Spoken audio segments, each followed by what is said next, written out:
is a presentation of KSL Sports. Hello, Cougar Nation. Who's open for three. Angle left takes it and makes it. Fousseyni Traore.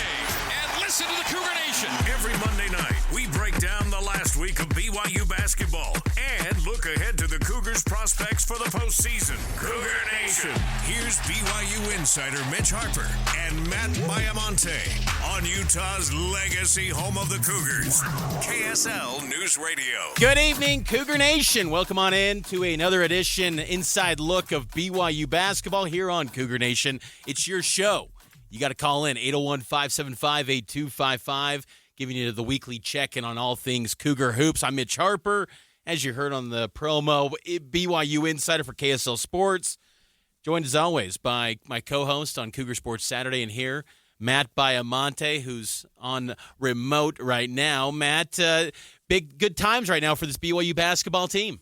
Great times, Mitch. That was a sensational win against West Virginia, which we'll be breaking down over the course of this next hour as we take your calls. And then we'll, of course, look ahead to Oklahoma a little bit. 4-4 in Big 12 play, Mitch. They're in a really good position heading into the month of February. So much to like about this BYU basketball team, and it begs the question, who has been BYU's best player through the first half of Big 12 play?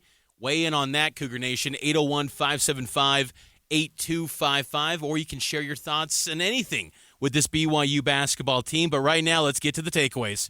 Cougar Nation takeaways. Mitch and Matt analyze BYU's last week of play and what it means for the next week. Cougs take down West Virginia on Saturday, 86-73. Matt, this was a game that going in, it felt like a dicey proposition because Ali Khalifa, he was out due to the flu, didn't even make the trip to Morgantown, and West Virginia was a healthy group, feeling confident, a perfect record at home in Morgantown. I mean, West Virginia defeated Kansas in Morgantown, yet BYU comes away with a double-digit victory and wins decisively. It was an outstanding win, Mitch. And you look at West Virginia's stats, they got good games from their best players. Carissa, 23 points. Jesse Edwards, 16 and 7. Battle, 14 points as well. But everyone else did not contribute, and that's where I think this BYU defense has done such a great job in Big 12 play, is they're very rarely letting the bench guys, the rotation players, beat you. And then, of course, it helps a lot, Mitch, when BYU, who's finally getting Fousseyni Traore back and healthy, he puts up what maybe his best game he's ever played, right, Mitch?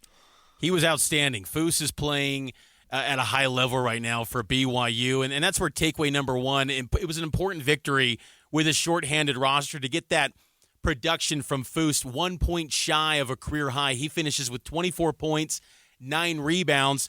West Virginia interim coach Josh Eilert, he acknowledged that without Ali Khalifa, it changed things for BYU. Credit to BYU and Coach Pope and their approach to the game today. You know, I think without Khalifa, I think they did some different things against us that we probably weren't ready for. But credit to them and their approach to the game today. On a less discussed note, BYU also was without Townsend Triple, who wasn't there too. He's another walk-on big man. So again, it was a shorthanded team, and Noah Waterman, he was dealing with a sickness, and yet to find a way on a cross-country trip to come away with a 13-point win, this BYU team's playing outstanding, and I think it ties into takeaway number 2.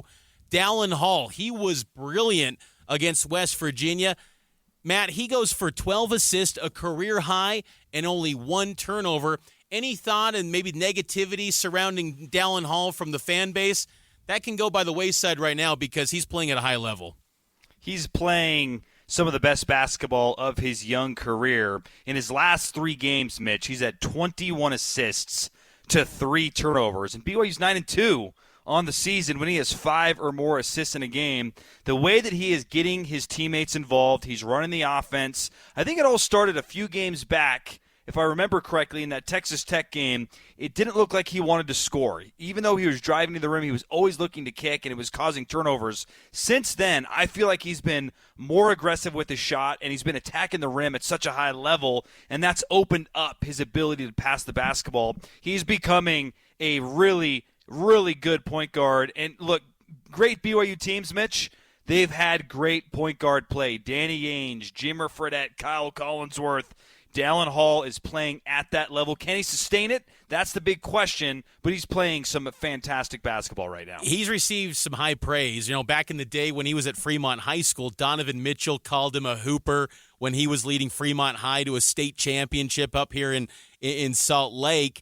And now, recently, over the weekend, we had Jimmer Fredette on Cougar Sports Saturday. And if you missed that interview, go check out the Cougar Sports Saturday podcast. But you asked Jimmer about his thoughts on how Dallin Hall's playing in his second year at BYU. And Jimmer, the all-time great that he is, he gave high praise to Dallin. More steady. He's continuing to get better every game. Going from the WCCU now playing against Big 12 competition every night is an adjustment, right? Especially as a point guard. And honestly, he's one of the only ball handlers on the team. He's the guy that has the ball in his hand 90% of the time. That's what Coach wants, right? Because he's the legitimate only real point guard that he's playing right now. So it's something that he has done a great job of getting better at. I thought last game against Texas, he was great in the pick and roll, especially at the end of the game. And it wasn't always him making the basket or always him getting the assist, but he was making the right read. And then the team was being able to play off that. They were able to get easy buckets. So he's progressing, getting better. And this type of play, this early in his career is only going to continue to help him get better. And, I'm excited for his future. I love that next level analysis from Jimmer because he talks about making the right read, something that, is not measured in a box score, but it did feel like Dallin was just in the flow of this BYU offense, and he's been playing pretty well defensively too. I thought he had a great game against West Virginia, and you hope that it can continue. He was only the 11th player in college basketball this year to have a game with 12 assists and only 1 turnover. Outstanding performance for the sophomore guard. Another takeaway, Mitch, before we get to some of your calls, 801-575-8255. Let us know your thoughts on the win against West Virginia, and you can answer our question of the day as well. Who has been BYU's best player through the first half of Big 12 play? Another takeaway, though, Richie Saunders is playing some dang good basketball. He is critical to this team's success because I think he's the best cutter on the team, which is key when you have great passing big men like Ali Khalifa. He wasn't there against West Virginia. He was sick, but throughout this season, he's been a great passer. Dallin Hall, he's cranking it up. Richie Saunders is great at backdoor cuts, getting to the rim. He's a fantastic defender, and now he's shooting the 3-ball at an impressive clip, above 50% over his past couple games. Richie Saunders, man, I have been so impressed with him. He has been insanely consistent in Big 12 play, and to get that kind of production, Mitch, off the bench, especially with Robinson moving into the starting lineup, you still are getting bench production. Richie Saunders getting it done.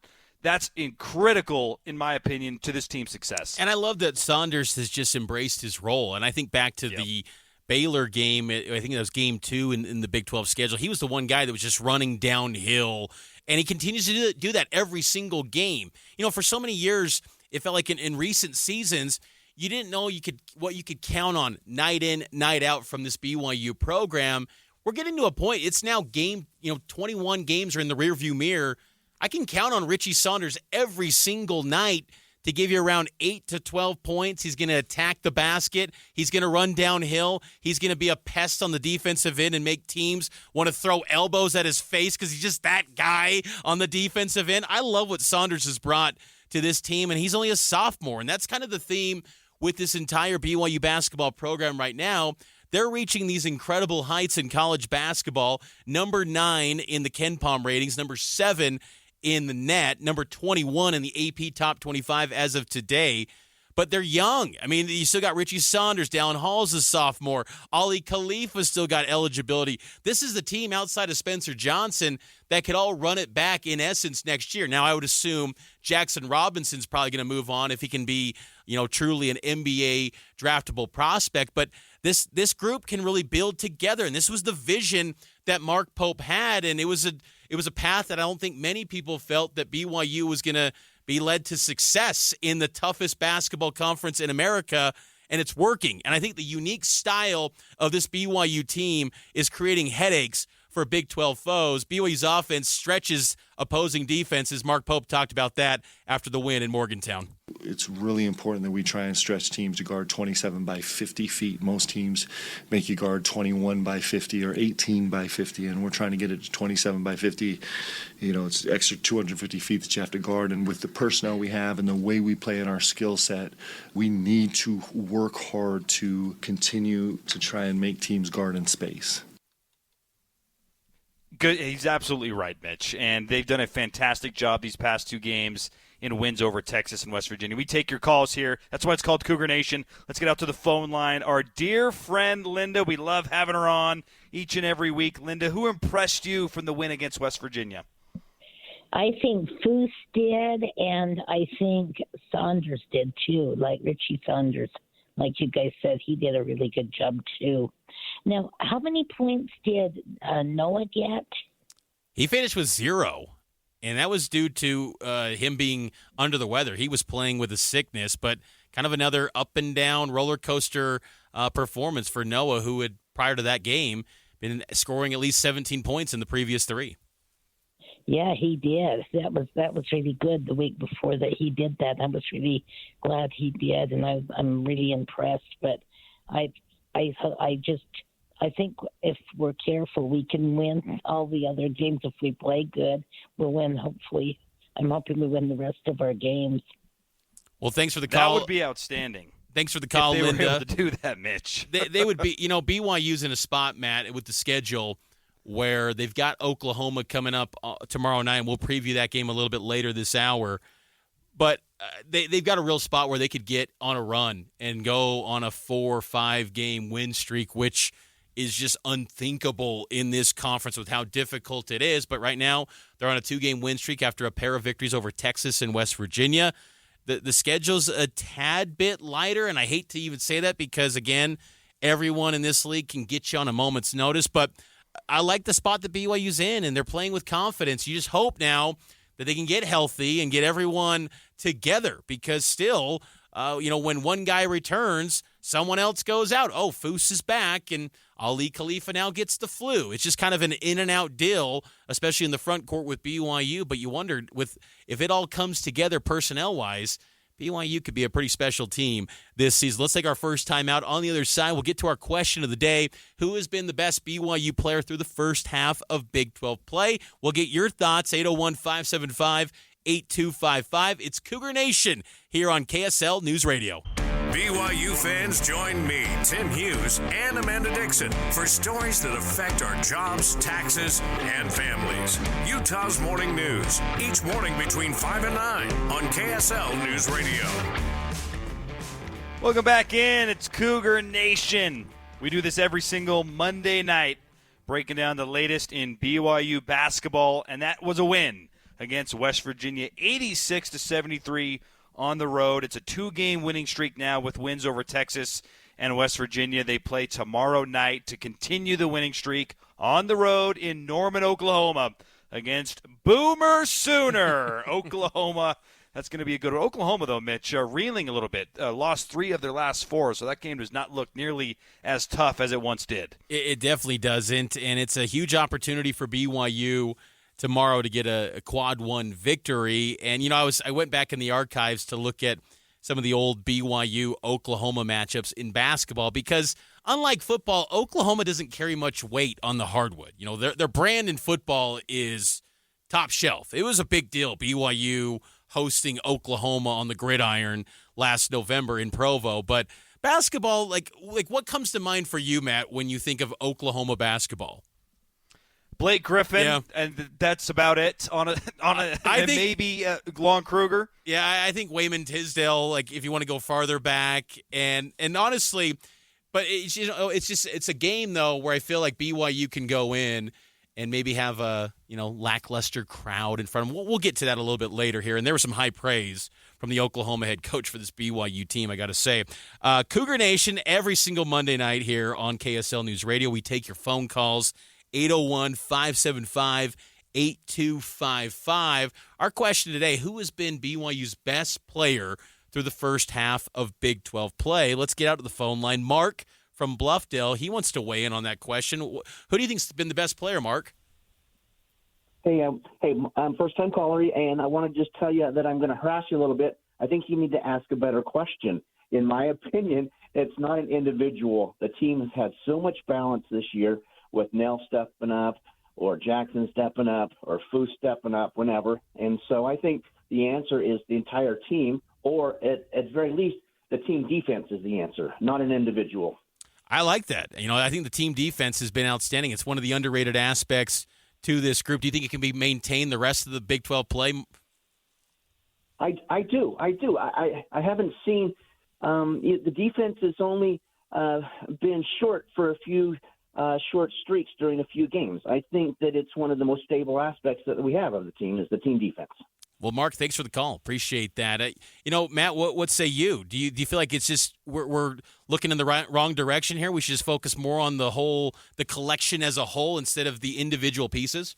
Well, I'll push back on Mark a little bit. I think it's a great question because it's a hard question to answer, and that's what makes this team so fun. What Mark said is right. What makes this team so good is that you never know who it's going to be, and that's a real luxury that this team has. Sure. That on any given night, it could be Foose, it could be Noah, it could be Jackson Robinson. So I think that's why the question is out there, is because you can go a lot of different ways. And I might surprise you with the way that I'm going to go here. I think the best player for BYU throughout Big 12 play has been Richie Saunders off the bench.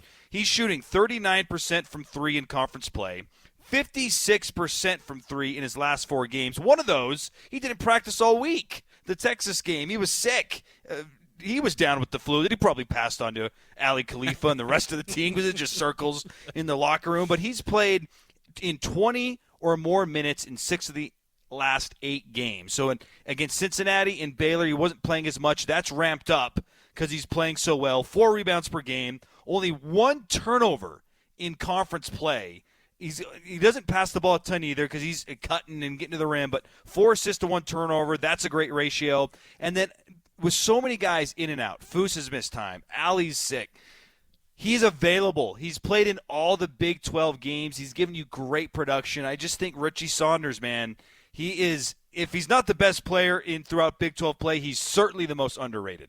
Remember last year, Matt, when we spoke with Richie, I think it was midway through WCC play, and we asked him, has it been tough to not have a consistent role on a nightly basis? And he was kind of like, yeah, it's been tough a little bit, but now every night, you know what you're getting out of Richie Saunders. I think it's a good pick. I'm going to go with Foose, even though, the Cincinnati, Baylor, UCF game, he was a third of the games, man. I know, but man, his impact, to me, he's changed the outlook again, Matt, because I feel like this BYU team could truly make us a run to the second weekend in the NCAA tournament because of a healthy Fousseyni Traore. That game against Cincinnati, the Big 12 opener, weeks ago, feels like a lifetime ago.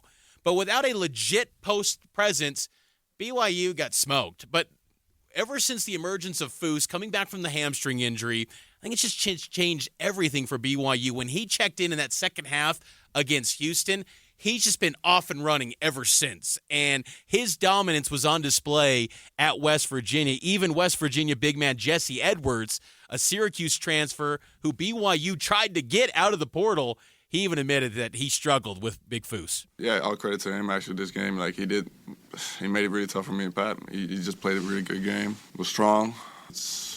I know I'm a lot better than that, so it's just annoying just knowing that in that way, I definitely kind of limit my team now because I'm a lot better in defense than what I showed tonight. It's just, at this point, it's one of those nights. But, yeah, like I said, credit to him. He did a really good job. Made it tough. It's amazing, too, how Foose plays. He's only 6'6", yet his strength. I underestimate, I sometimes forget how strong his base is. He is explosive, and the way he commands a presence down low, I just think it does a lot of good things for BYU, and it opens up this high-powered offense, Matt. It really does, because we saw at the beginning of Big 12 play, Mitch, without that low post presence, you lived and died by the 3. And there were games that they lived gloriously, and there were other moments where the droughts came on and they couldn't score. And I think what you see now with Foose, and we saw this in the Texas game in the second half, in particular is when the offense slows down, the game slows down, you're being heavily guarded on the perimeter, you know you can dump it inside, and he's going to get a good look. Now, I'm trying to remember, against Houston, we saw it a little bit. It wasn't falling, but they were still great looks. But against Texas and against West Virginia, he's shooting at a great clip, 10 of 15. I mean, when you are that close to the basket, and he can get as close as he wants whenever he wants because he's so dang strong and tough, it changes everything. Because to have a low post presence coupled with a lethal three-point shooting team, that is the makings for an offense that can go deep into the NCAA tournament. Matt, having a good time here in the studio. I'm just saying, you don't have to come in anymore, Matt. I mean, because I'm just hanging out here with Jeff Kaplan. He's going to be holding it down here, news, traffic, and weather, coming up on the other Jeff, side. You'll never take my spot on Cougar Nation. 801-575-8255. You can call in, weigh in on the question of the day. Who has been BYU's best player through the first half of Big 12 play? We'll get a preview on that Oklahoma game coming up next here on Cougar Nation. Just like Cougar fans come together for BYU basketball, the community gathers around KSL each morning for important news. Listen tomorrow between 5 and 9 to KSL News Radio. Welcome back in. It's Cougar Nation. Mitch Harper, Matt Baiamonte breaking down a big win, BYU over West Virginia, and momentarily we will start to look ahead to that Oklahoma game tomorrow. But this is Cougar Nation. We take your calls each and every Monday night, 801-575-8255. And before we get to what's trending up, trending down, Mitch, we've got a mystery caller who will not identify. So let's get out to this mystery caller. You're live on Cougar Nation. Hi, Daddy. Who's it? Is this Ruby? Yeah. Wow. What's on your mind, Rubes? Who's your favorite BYU basketball player? Oh, wow. Good question. So that's why there was a mystery. And producer Nate kept it a mystery. I understand now. Okay. Well, thanks for the call, Ruby. Nice job. You're on KSL for the first time. I know that she wanted to be on the radio one day, so I appreciate the call. My favorite BYU basketball player maybe ever, I would say probably Jimmer. Probably my favorite basketball player ever. What about you, Matt? Who's your favorite BYU basketball player ever? It's Jimmer without a doubt. And as you mentioned, we had a great interview with Jimmer. We talked about the Olympics. We talked about a lot of stuff on Cougar Sports Saturday with Jimmer. And what I love about Jimmer is he is still just such an approachable, nice, good representative of BYU. I love that he still comes to the games. He's always shown on the screen. If you haven't been to a home game yet, before they drop the sheets and have the introductions, it's Jimmer Fredette. This is the best arena in the Big 12. Turn off those lights. Like, Jimmer Fredette has just become, I think, what every athlete should aspire to be at BYU, because he made the most of it, and he'll always be a legend. And because he still has that tight relationship with BYU, I think it's helped keep that legendary status. And I'm totally with you. The way he played on the court also, we should talk about that. He was he was player of the year, Mitch. So it's hard not to choose Jimmer. Thanks for the call, Ruby. I'll see you at home later tonight. Appreciate the call. Love you very much. 801-575-8255. Let's get to what's trending. Cougar Nation trending. What's trending up and what's trending down this season. All right, trending up and trending down. No, I'll start things off, Matt. Trending up for BYU, it's their defense. You know, we had a call earlier about the defense. Look, this BYU team, they can lock folks up. They're top 25 nationally in defensive metrics.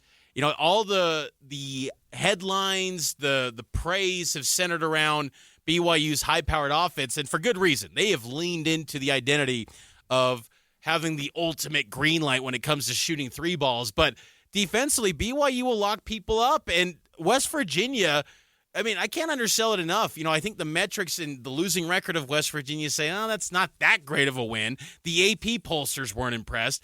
But they had been undefeated in Big 12 play at home, and BYU in stretches shut them down. BYU built up a 17-point lead and was rolling, and it took a Kerr, Carissa, kind of late heave three-pointers to really get back into it. I thought BYU defensively was a big reason for that win on Saturday, and I feel like it's something that's going to carry going forward with Foose back in the lineup.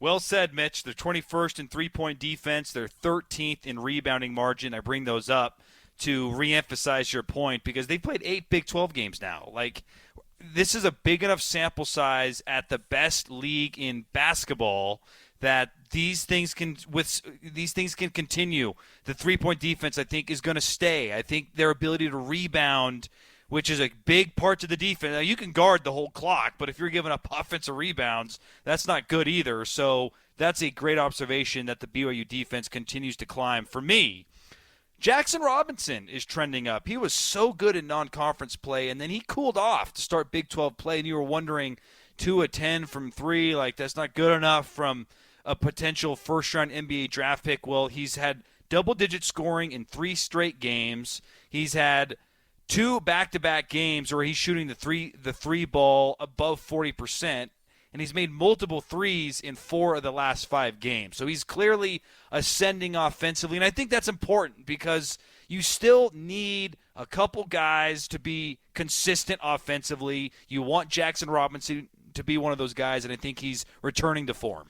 I like that pick a lot. It's been, Jax, to see him kind of get back into his groove offensively, it's needed for BYU because there's going to be a game or two where I feel like he's that one guy that can put it on the deck and go get a bucket. Like that's one thing that BYU kind of lacks. When they're not just letting that thing, passing that thing everywhere around the court.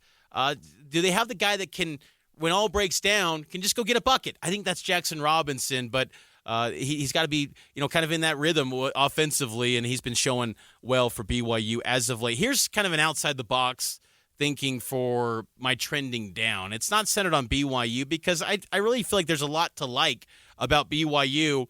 I don't know if you caught wind of this, Matt.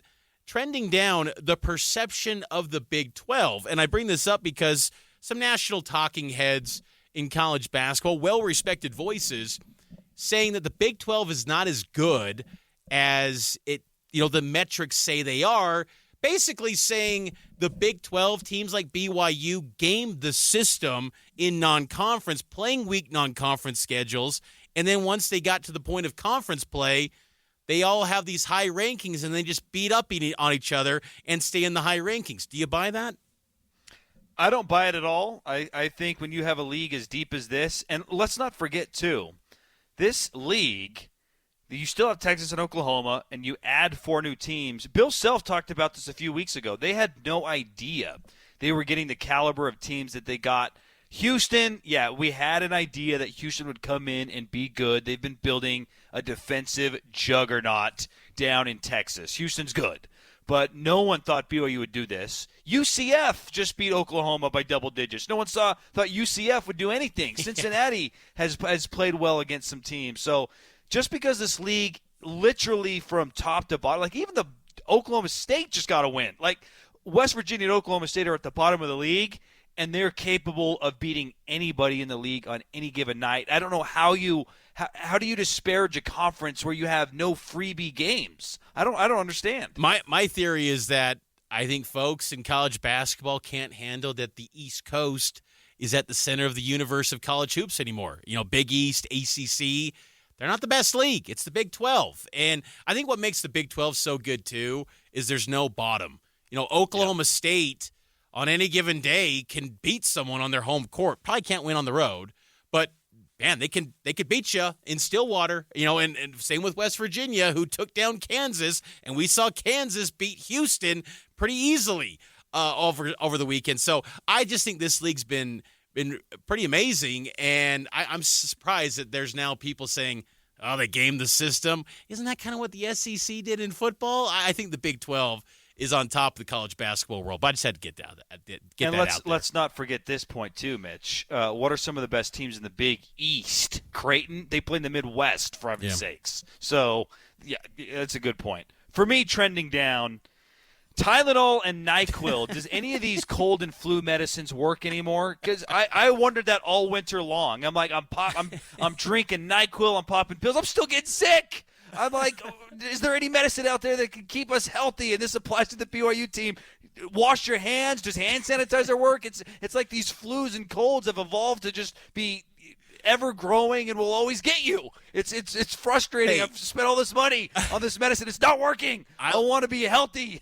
I would still rather this setup where players are just missing games because of an illness, but the world around them doesn't shut down. So I'm okay with this setup compared to, the NCAA tournament is now canceled. Everything is done. Hey, I'd guess rather what? have this setup. I tried all those things. I wore a mask. I did all that. I got sick. Like these illnesses are just amazing. They just get you. So I'm not going to buy this stuff anymore. It's trending down. 801-575-8255. Do you agree with Matt on illness? No, I'm kidding. Question of the day. Who's the best BYU basketball player through the first half of Big 12 play? And, hey, anything else on your mind in BYU hoops, call in, 801-575-8255. We'll break down BYU versus Oklahoma next. Tip-off tomorrow night at 6 o'clock. Let's break it down here on Cougar Nation. Make sure you have the KSL News Radio app to stream BYU games wherever you go. You can also get breaking news alerts and podcast your favorite KSL show, all on one app for KSL News Radio. That's right. Download KSL News Radio app and you can listen tomorrow night to BYU versus Oklahoma. Tip off at 6 o'clock, pregame at 5 here on your legacy home of the Cougars, KSL News Radio. You can get all the coverage, too, on KSLSports.com. We'll be breaking it down as BYU goes to Oklahoma. Norman, for the first time since 1987. First meeting against Oklahoma since the 1992 Maui Invitational. In that game, Kevin Nixon buried a game winner to put BYU in the winner's side of the bracket in the Maui Invitational, which they then later played number one ranked Duke with Grant Hill and Bobby Hurley back then 32 years ago for BYU. So it's Cougs and Oklahoma. Your thoughts on this one-time Big 12 matchup on the hardwood, Matt? I think this is a really important game for BYU because Oklahoma, I know they've been dipping a little bit, but it's still a quality road game. And we do this fun piece every single week on KSLSports.com. Yourself, myself, Nate Slack, our producer. We answer a couple questions. It's up on the site right now. You can read it at KSLSports.com. And one of the questions was, is this BYU basketball team elite? And I said, I'm not ready to go there yet because they don't have a lot of great signature road wins. That UCF road win is looking better by the week. I will say that. But I want to see them get a couple big road wins. And although Oklahoma's slipped a little bit, I still think that'd be a great road win. And they need to get a few of those before the Big 12 tournament, before I start to buy in to this being a Sweet 16 team or even further. So this is a really good opportunity. And when a team's not playing great like Oklahoma has the past couple weeks, you got to take advantage of those opportunities. And it's a big opportunity. Because if you get that one, you're on a 3-game streak, Mitch. Then you get multiple days off before you host Kansas State, which is nowhere near as good as anyone thought they would be, at home on Saturday night. Like you said earlier, this could become a nice little winning streak, but it starts with a key road game against the Sooners. And if you can get this win, your Big 12 record would be above 500 for the first time this season. Oklahoma is 16-6 overall, 4-5 in Big 12 play. BYU, of course, 16-5 overall, 4-4 in the conference. Sooners have lost 5 of their 6 losses have been in Big 12 play. They're led by Siena transfer Javian McCollum. He leads OU in scoring 13.7 points per game during Big 12 play. They do have a familiar face on this team, Latrey Darthard. He's a former Utah Valley player. He faced BYU the past 3 years when he was at UVU. But this Oklahoma team is, looking at BYU in high regard. But the fan base for Oklahoma, they're not that excited for it. They're almost begging people to come to the game, Matt. We've discussed quite a bit about how tickets at BYU basketball games, single game tickets, have been really expensive for the casual fan, $45, sometimes $60. Oklahoma's selling tickets for $10 a pop, and they're selling popcorn, sodas, and beer, $2 a piece. They're begging people to come to this game. Mitch? They're begging Get people. me out there immediately. They're begging people to come through the turnstiles to see Oklahoma take on BYU. But you know what? Oklahoma head coach Porter Moser, he's the former Loyola Chicago coach that led the Ramblers to that Final Four run with Sister Jean. He's now in third year with Oklahoma.